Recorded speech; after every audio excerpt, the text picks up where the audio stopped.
আল্লাহর প্রতি ভরসা। একদা এক ধর্মপ্রাণ মুসলিম যুবক গভীর সমুদ্রে মাছ ধরতে যাচ্ছিল। হঠাৎ এক বিশাল ঝড় আসল এবং তার নৌকা ডুবে গেল। যুবকটি সাঁতরে একটি নির্জন দ্বীপে আশ্রয় নিল। দ্বীপটিতে কোনো জনমানব ছিল না কোনো খাবার বা পানীয়। যুবকটি আল্লাহর উপর পূর্ণ ভরসা রাখল এবং ধৈর্য ধারণ করে অপেক্ষা করতে লাগল। কয়েকদিন পর যুবকটি ক্ষুধার্ত ও তৃষ্ণার্ত অবস্থায় আল্লাহর কাছে সাহায্য চাইল।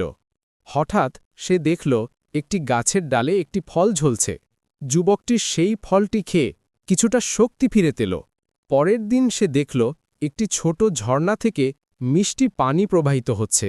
যুবকটি পানি পান করে আল্লাহর শুকরিয়া আদায় করল। এভাবে যুবকটি আল্লাহর রহমতে নির্জন দ্বীপে বেঁচে রইল। কিছুদিন পর একটি বাণিজ্যিক জাহাজ সেই দ্বীপের পাশ দিয়ে যাচ্ছিল। জাহাজের নাবিকরা যুবকটিকে দেখতে পেল এবং তাকে উদ্ধার করে নিজেদের সাথে নিয়ে গেল।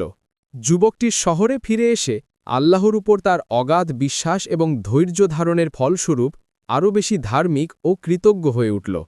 এই গল্পটি আমাদের শেখায় যে জীবনের কঠিন পরিস্থিতিতেও আল্লাহর উপর পূর্ণ ভরসা রাখতে হবে এবং ধৈর্য ধারণ করতে হবে। নিশ্চয়ই আল্লাহ ধৈর্যশীলদের সাথে আছেন।